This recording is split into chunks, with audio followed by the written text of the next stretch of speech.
Today, we're going to do comparison sentence correction practice questions. Now, comparisons can get tricky, and they tend to be high-value questions, but there's a certain way to approach these things that make them a lot easier. And I think after you understand that, you're going to find that these aren't very hard at all. And just for joining me today, I have a free gift for you, my top 5 tips for raising your GMAT score 50 points. These are very specific, very actionable, and very effective. And best of all, they're free. You can download them right in the description. Okay, let's get on to those comparison questions. Comparisons frequently use the single most important sentence structure on the entire GMAT, which is this. The intro phrase with comma. Yeah, okay, so I'm going to explain what it is. Comparison intro phrases with commas look like this. Unlike the Greek economy, comma, larger than the landmass of Europe, comma, like most test takers, comma, and they always have these two elements. First, they have a comparison word or phrase, unlike or larger than or like, and they will also tell you exactly what you're comparing, the Greek economy, the landmass of Europe, or test takers. So the trick is we need to be comparing in a ridiculously strict sense apples to apples, and we want whatever we're comparing to come right after the commas. For example, unlike the Greek economy, Italy instituted strict reforms. That's wrong because we're comparing Greek economy to a country, Italy. Unlike the Greek economy, Italy's economy had strict reforms is correct because we're comparing Greece's economy to Italy's economy. Similarly, larger than the landmass of Europe, Ukraine is an important exporter of food. That's wrong because we're comparing the landmass to a country, Ukraine. Instead, it needs to be larger than the landmass of Europe. Ukraine's huge land footprint supports important food exports. Now we're comparing a landmass to a landmass. Like most test takers, the anxiety Bruce felt was normal. That sounds right, but it's wrong. We're comparing test takers, who are people, to anxiety. Instead, it has to be, like most test takers, Bruce felt a normal amount of anxiety. We're comparing test takers, a person, with Bruce, another person. Now, they don't always use an intro phrase to do comparisons. Sometimes they use just plain old comparison words, but the keys are the same. Identify very specifically and very literally what is being compared to what, and be very strict to make sure apples are being compared to apples. For example, the article compared the popularity of sculpture with visual art. Now that sounds okay, but let's get very precise on what is getting compared to what.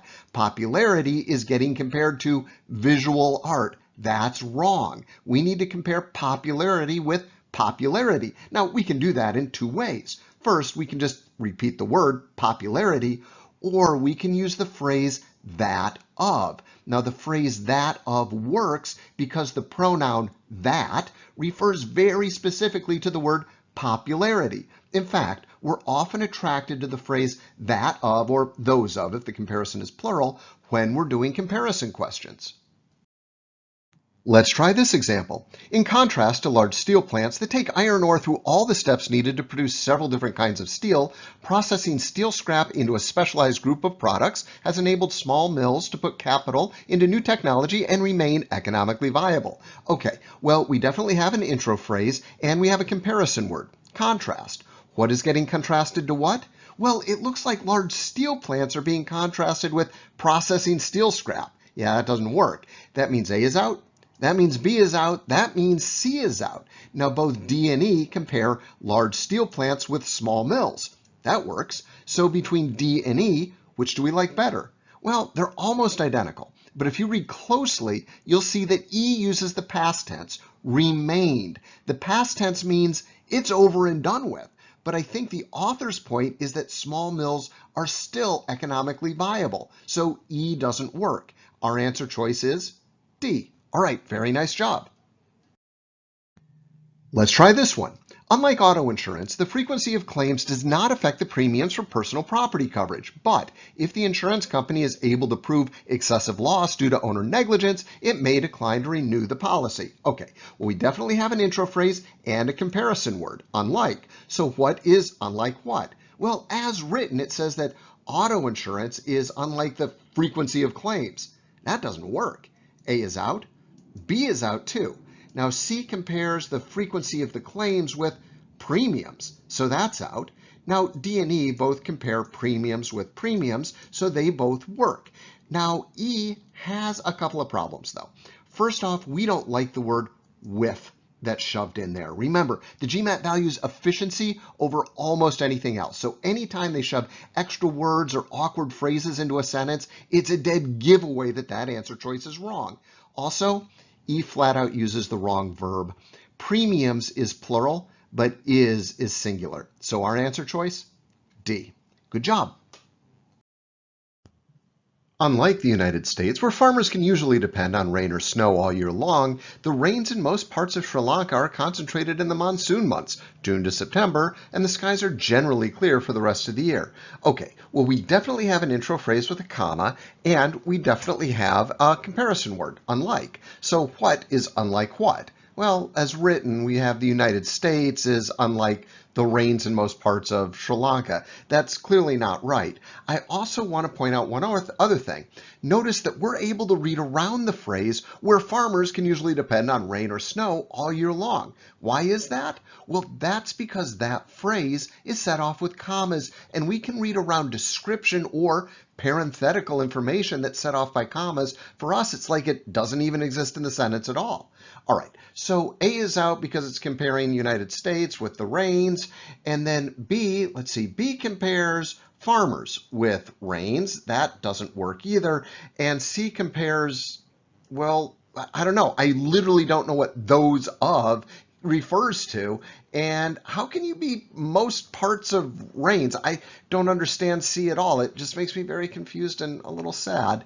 So in D, we are comparing the United States with the rains. Okay, that doesn't work. And let's take a look at E. E kind of pulls a fast one because A, B, C, and D are all introducing the comparison with an intro phrase with a comma. E doesn't use an intro phrase with a comma to introduce the comparison. E is more or less just a straightforward sentence. In the United States, farmers can usually depend on rain or snow all year long, but in most parts of Sri Lanka, the rains are concentrated in the monsoon months. That makes total sense, and E is our answer. Nice job. So you always want to look out for these intro phrases with commas, especially when that intro phrase has a comparison word. And when you see a comparison word, I want you to pay very, very close attention to what exactly is getting compared to what. Get hyper literal in your analysis and get really, really picky and very strict. They have to compare apples to apples. Okay, nice job. Okay, great job. So the key to comparisons is always being incredibly literal and pulling out exactly what is getting compared to what. And if you can do that, you're going to do very well on comparison questions. And that's a very good thing because the GMAT thinks these are high value questions. But for you, you're going to be able to go through them really quickly and really accurately. All right, great work. We'll see you next time.